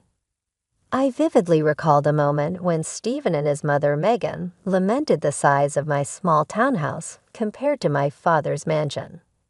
"It's such a shame," they said, "that with your dad living in such a grand place, you ended up buying this tiny house." I explained that despite my father's wealth, I was just a regular office worker with a modest income, and even buying this house was a stretch for me, made possible only with my dad's help on the down payment. Megan, ever materialistic, suggested that my father should have bought me a better place, hinting that surely something must have been left for me by my mother when she passed away suddenly without a will. I tried to set the record straight. Whatever my mother had left was rightfully my father's, and I was content with what I had, not feeling entitled to more. Stephen then made a bold proposal that my father should swap houses with us since he was living alone and didn't need the space, to which Megan eagerly agreed. I was appalled and firmly refused, emphasizing that the house was my father's and he deserved to live there comfortably for the rest of his days. Their response was cold and calculating, pointing out that since my father was ill, they could wait a few years, and eventually everything would be mine to inherit. Their unabashed planning for my future inheritance was deeply disturbing, worsened by their frequent suggestions that I ask my father for more money despite us not being in financial distress. They were clearly fixated on living a millionaire lifestyle without the means. The real crisis unfolded after my father passed away from cancer. I was heartbroken, yet received minimal support from Stephen or Megan, who seemed only interested in when they could hear the will. They even refused to attend my father's funeral, claiming he meant nothing to them. This left me heartbroken and furious. Reflecting on those times, my father's earlier warnings echoed in my mind, stirring doubts about Stephen and Megan's true intentions. Their behavior had become increasingly hard to overlook, and I began to seriously question the motives behind their actions in our relationship. I couldn't shake the feeling that Stephen and Megan were mainly interested in my inheritance. Their behavior became especially clear during the will reading. Outraged at being excluded, Stephen demanded, "Why the hell can't we be at the reading of the will? I'm his son-in-law after all." Megan chimed in, insisting, "It's absurd that we, as a family, were not present to know what Lawrence had left behind, especially since her son should have had some claim." The lawyer's response was blunt. "Your son isn't mentioned in the will, Megan, so he cannot attend the reading." I couldn't help but confront them about their obsession with the inheritance, especially since they hadn't even bothered to attend the funeral.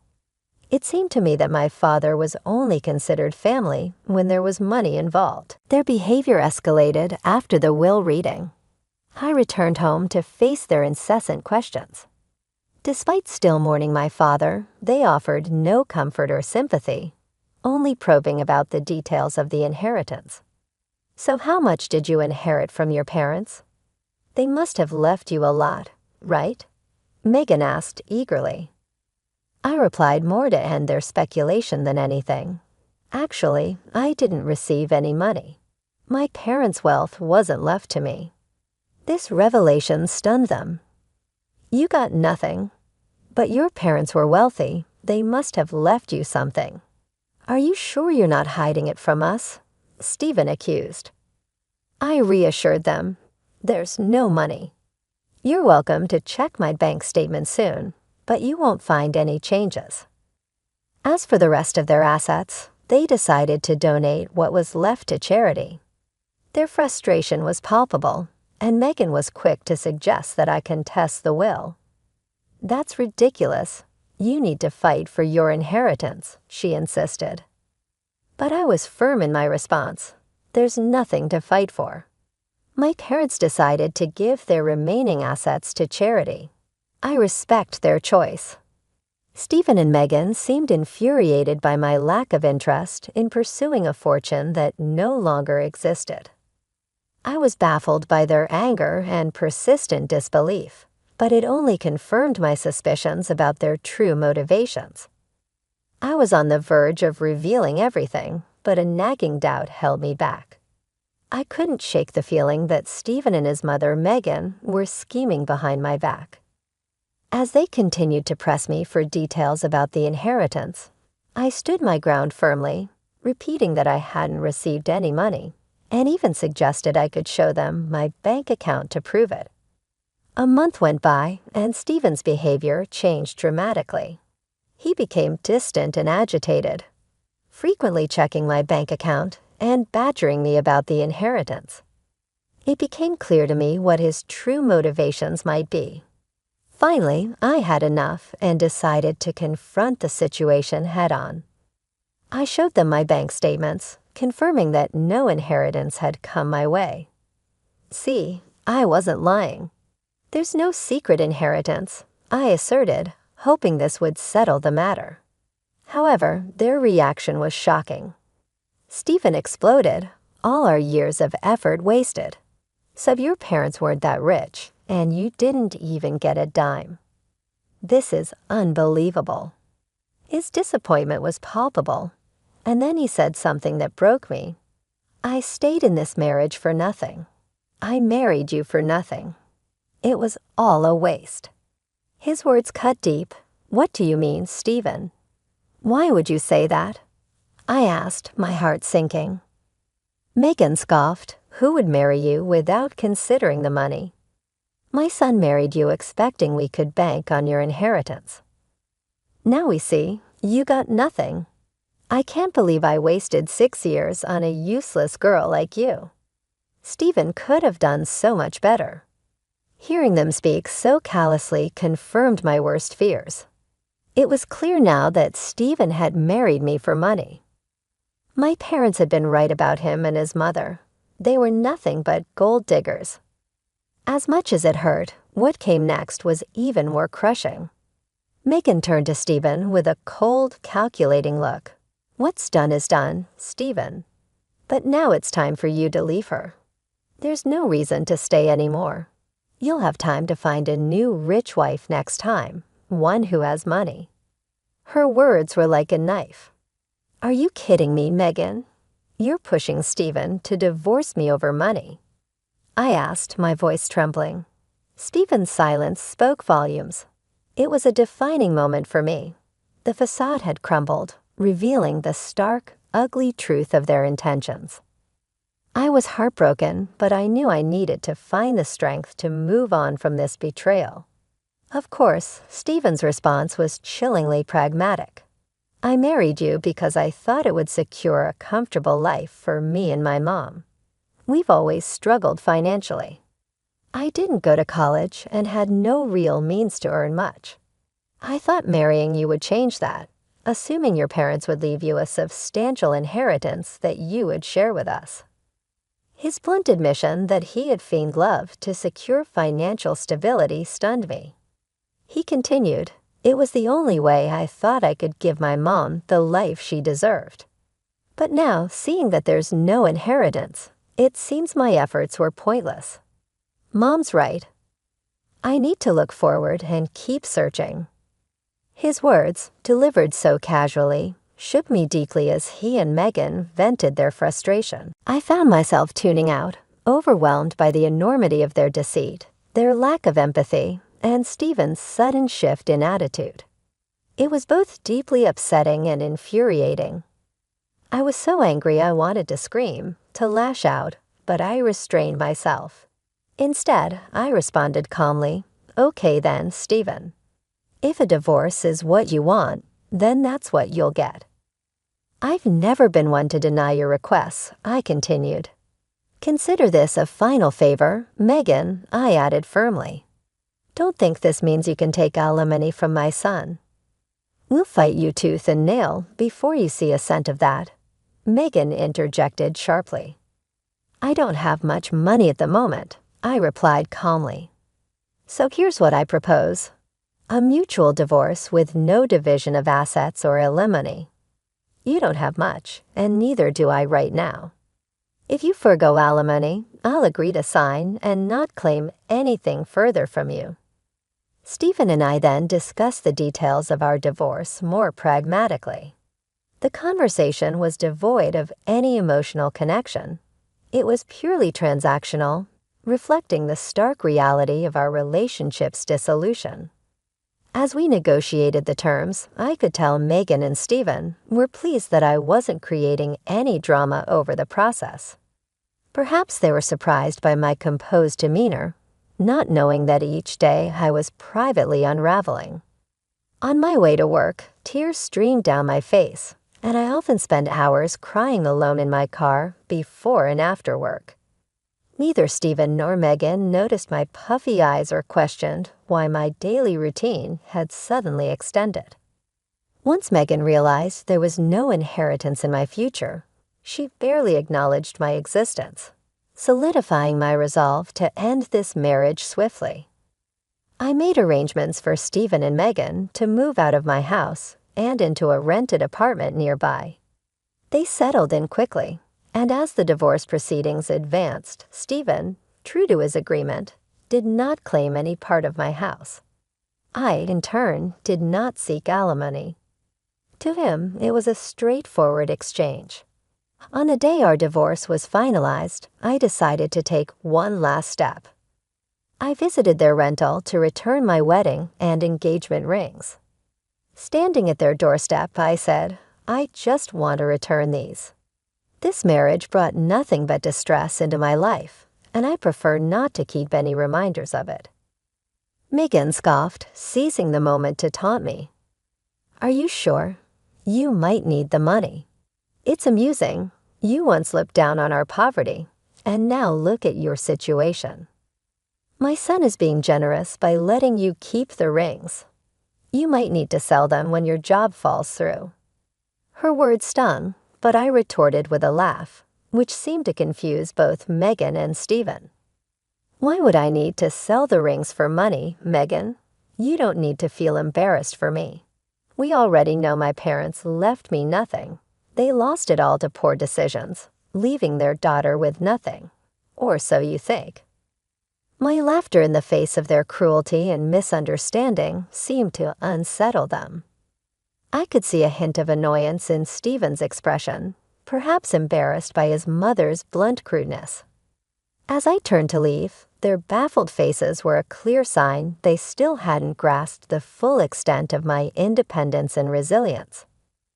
I walked away knowing I was finally free from their toxicity, ready to rebuild my life on my terms.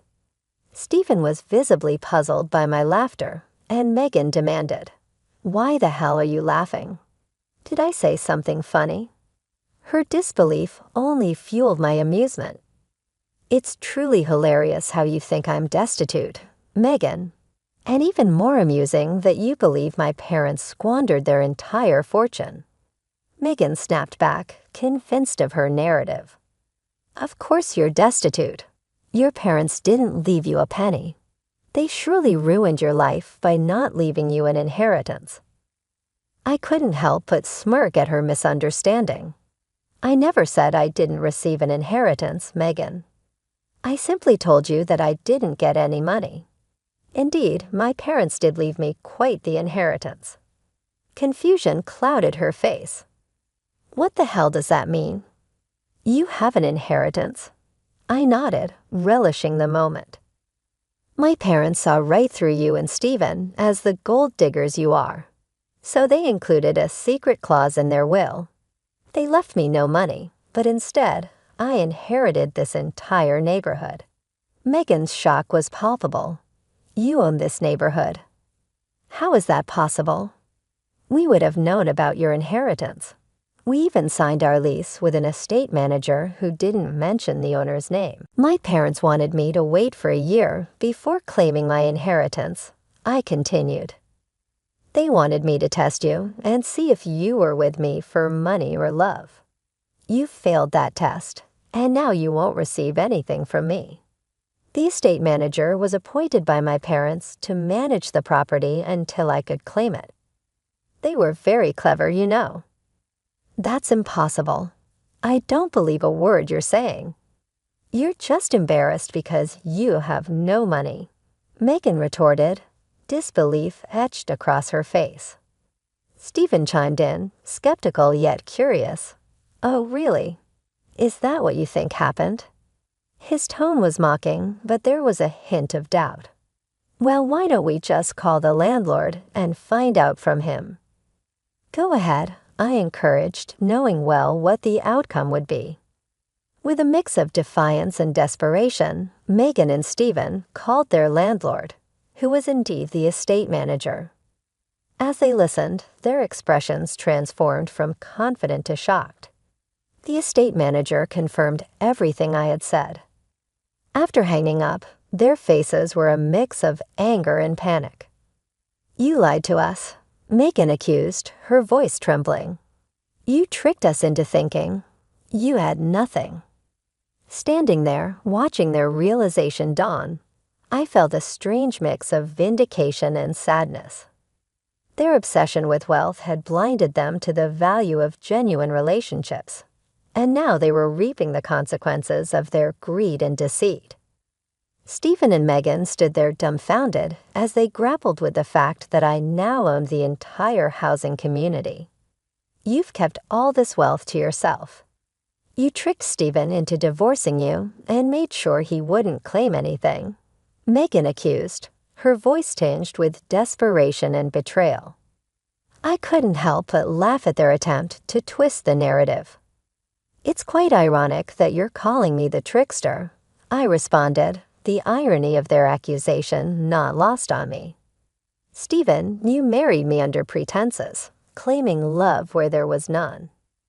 Megan, you coached him into this and even pushed for the divorce, thinking there'd be no financial loss for you. If anyone's the scammer here, it's both of you. The truth was simple. They had inquired about my financial gains from the inheritance, and I answered honestly. This was all a big misunderstanding. But what's done is done. It's curious, though, how you're suddenly interested in rekindling things now that you know about my inheritance. And Stephen, aren't you already courting another wealthy woman? Don't worry, I'll make sure she knows exactly who you are. As they realized the severity of their situation, Stephen and Megan began to plead. Stephen even dared to ask me not to interfere with his new relationship if I wasn't willing to give him a second chance. My response was blunt: get lost. Additionally, I informed them that they would be evicted once the property transfer was finalized. Over the following weeks, they repeatedly showed up at my doorstep, begging for forgiveness. Their desperation was palpable, especially since they already had an eviction on their record, which would make finding a new place difficult. The only reason they were still on my property was that I had instructed the estate manager to allow it temporarily. Taking action, I reached out to Stephen's new interest and told her everything. She was appalled by their actions and ended things with him immediately, even showing me their exchange of texts as proof of the breakup. After this debacle, when Stephen and Megan resorted to verbally attacking me, I had no choice but to call the police. Their actions had crossed all boundaries of decency, confirming that my decision to distance myself from them was not just right but necessary. Once the inheritance was officially transferred into my name, I didn't hesitate to evict Stephen and Megan from the property. They seemed shocked that I followed through with my threat, despite their initial disbelief. They did attempt to come back onto my property, prompting me to call the police. The officers gave them a stern warning, and I proceeded to file for a restraining order to ensure they would stay away. Word of our altercation quickly spread throughout the town, and soon enough, everyone knew about their deceitful behavior. As a result, they found themselves socially ostracized, which forced them to leave the city and try to start fresh elsewhere.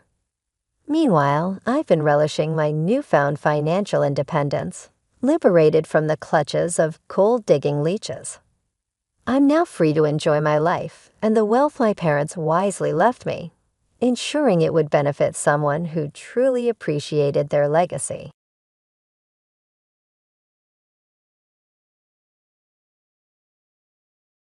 As a husband, I am entitled to the entire inheritance.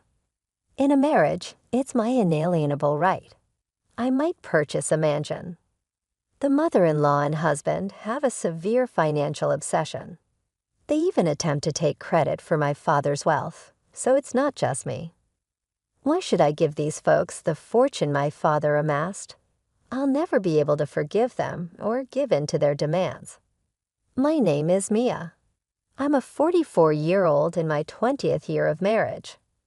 I juggle housework and my job, living a busy life. My husband, John, 2 years my senior at 46, works at a supermarket near the station.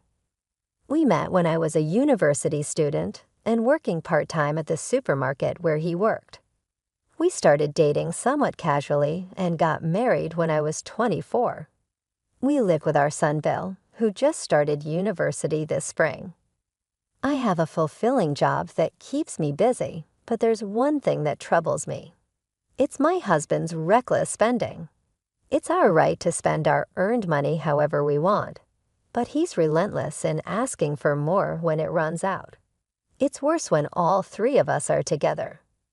Mia, I ran out of pocket money for this month, so put about $200 in my wallet.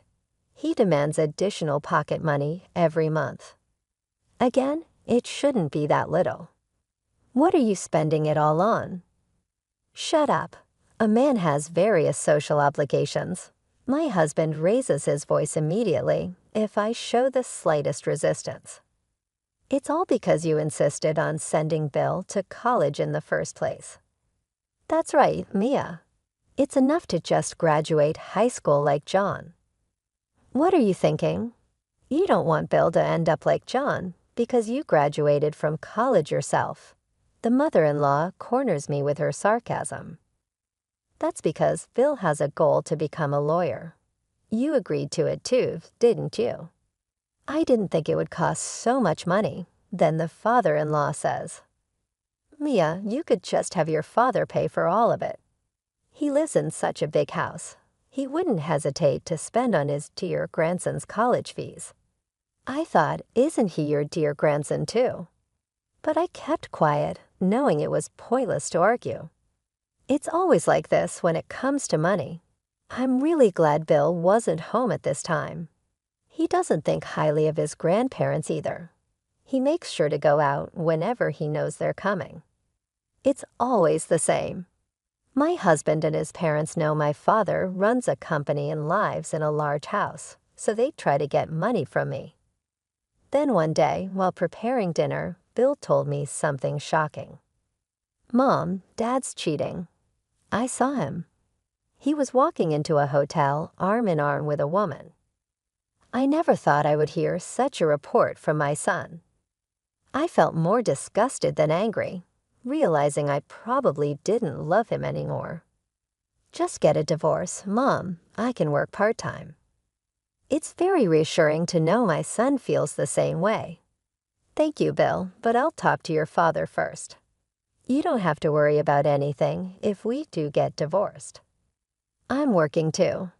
On the night I thought about confronting him about this, suddenly, my husband came home with his parents. Father-in-law, mother-in-law, what brings you here all of a sudden? Then the husband and his parents barged into the living room. I thought I'd do something nice for my parents, like taking them on a trip to Hawaii.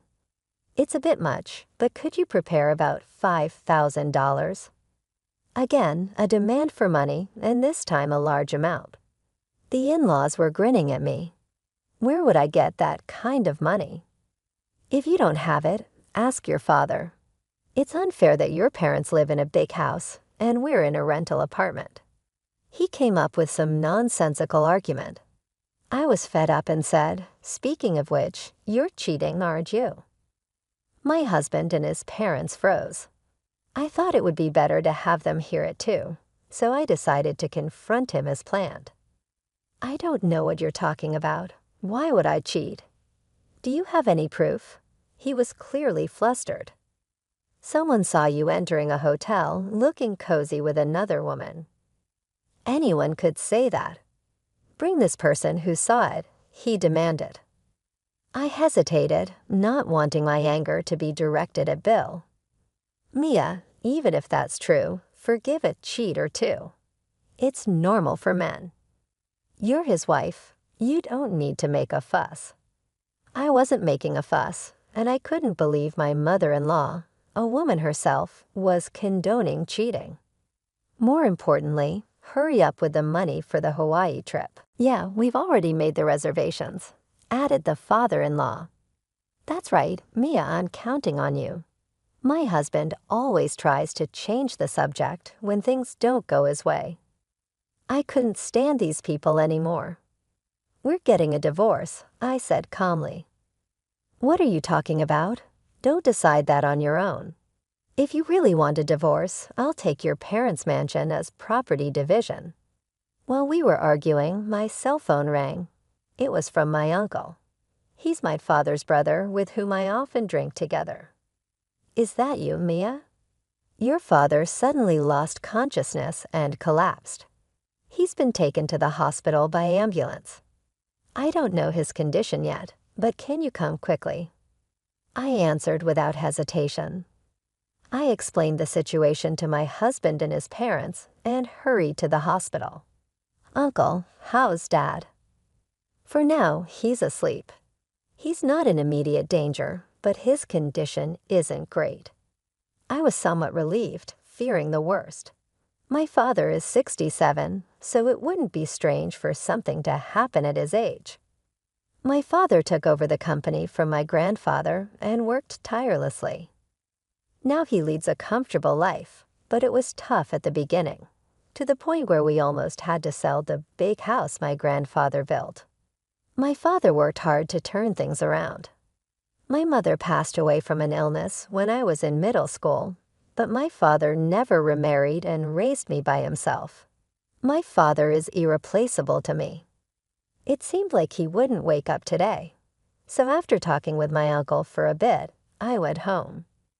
A few days later, I got a call that my father had woken up, and Bill and I went to visit him. Hey Mia, Bill, sorry to worry you. He seemed more energetic than I thought, which was a relief. Bill, how's college going? Yeah, college is fun, and I'm studying hard. My father was happy to see Bill, but when Bill stepped out, he said, Mia, if something happens to me, I've left everything about the company to my subordinates, so you don't have to worry. As for the house, I interrupted my father. Dad, don't talk nonsense. Just get better soon. You don't need to worry about anything right now. Yeah, you're right, my father replied with a sad but gentle smile.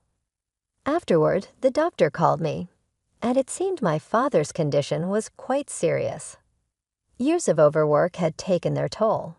On the way back, I couldn't stop crying. A few days later, my father passed away. That night, I cried until my eyelids swelled. During that time, Bill was my only support, staying by my side the whole time. However, as an only child, there were things I had to do. I started preparing for the funeral, trying to switch gears. The funeral was held at my family home, and many people came to offer condolences. I was reminded of how great my father was. I was too busy with arrangements to grieve. Bill helped as much as he could, even though he didn't understand everything. But my husband just played with his phone, doing nothing. With the help of relatives and my father's colleagues, we managed to get through the funeral. As we were cleaning up, my in-laws hurried over. Father-in-law, mother-in-law, thank you for today, I greeted them. My mother-in-law said, Mia, that's not important. What a splendid house. As always, she seemed impressed by the size of my family home. I was speechless due to our vastly different emotions. Mia, is it true this house would sell for $3 million? Another insensitive question from my father-in-law. I evaded the question. I don't know, it's not my house. Then my mother-in-law quickly added, You don't have any siblings, right, Maya? Yes, what about it? I answered sternly. Oh, nothing, just checking. After that, they left, satisfied with my husband. After all the memorial services were over, I finally had a moment to breathe. While I was putting away the funeral clothes at home, my husband said, My parents are coming over now. What? Why are they coming? I was depressed, thinking it was about money again. Why are they coming? They're my parents. We'll talk about it when they get here, so wait a little longer.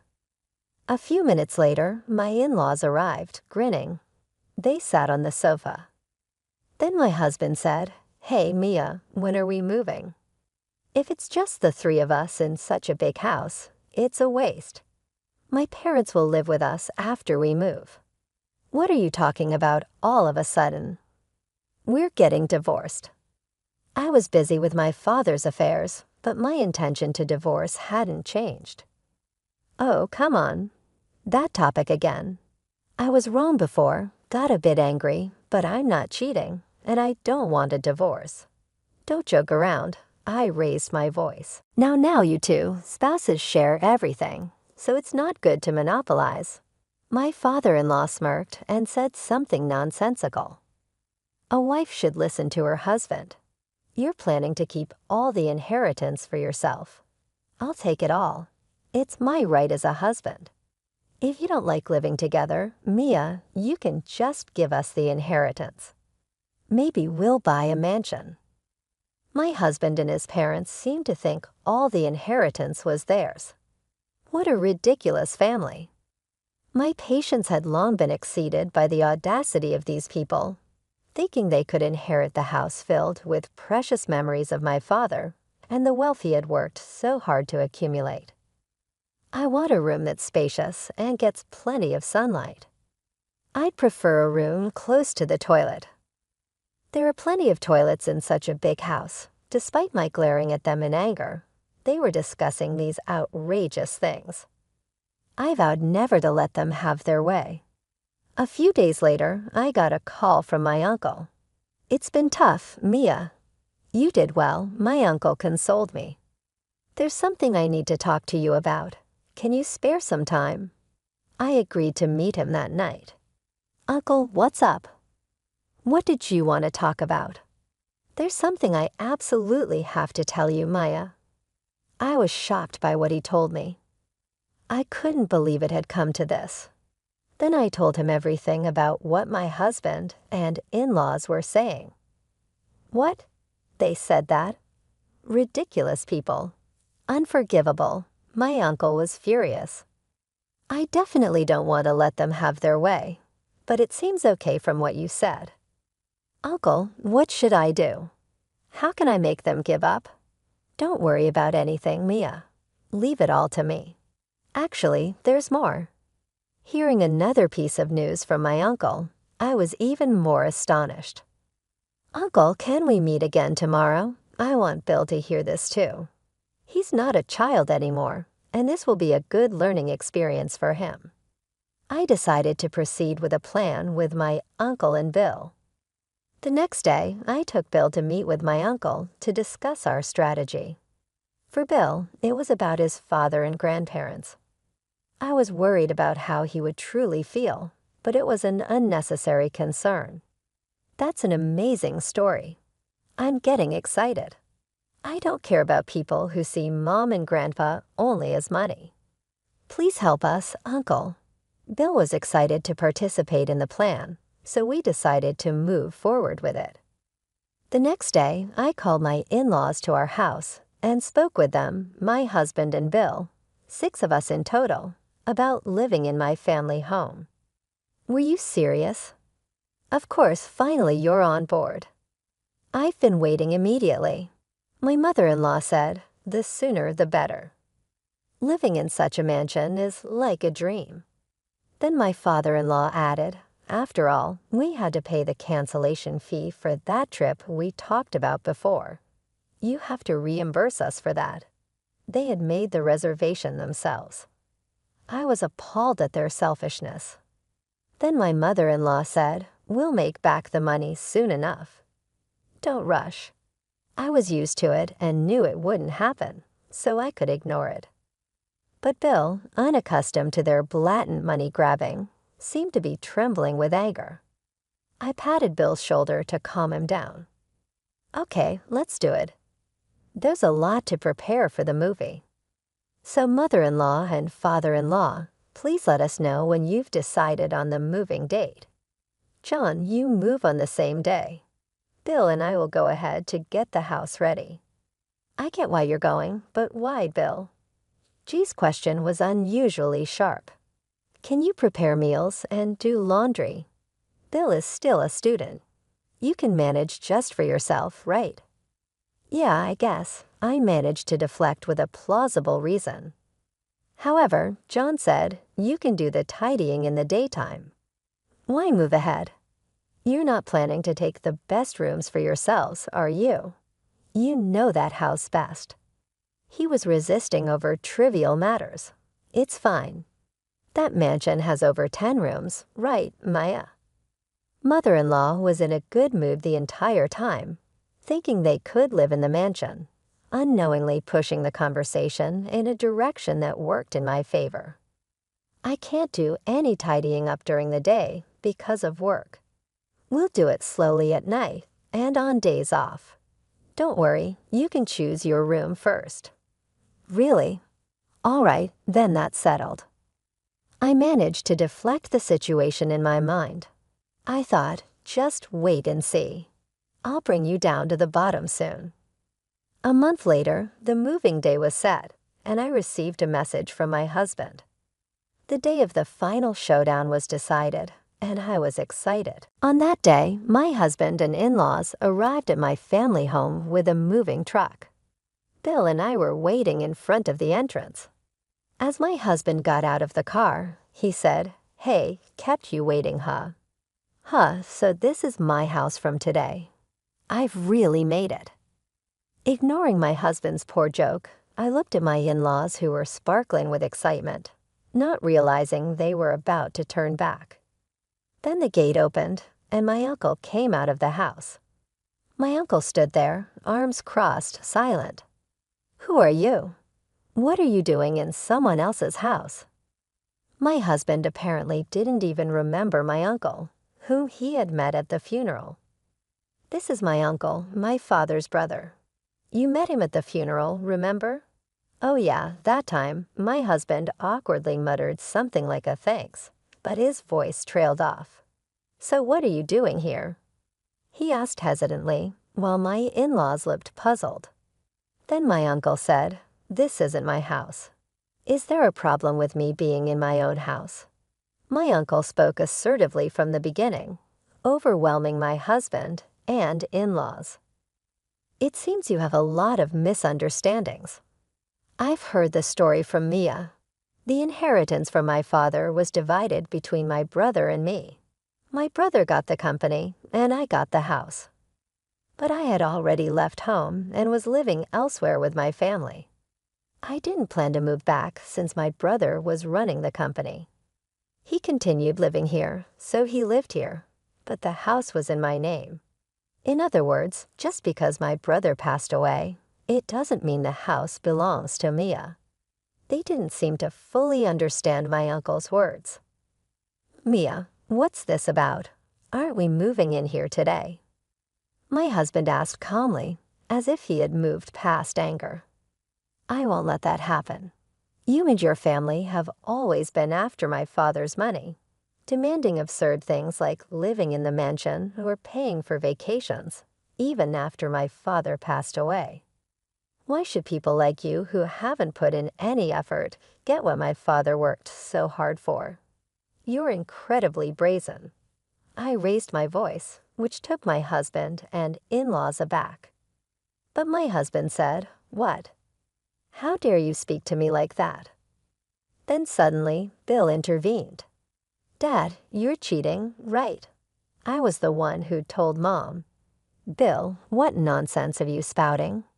My husband couldn't hide his shock at being confronted by his son. "I saw it, Dad."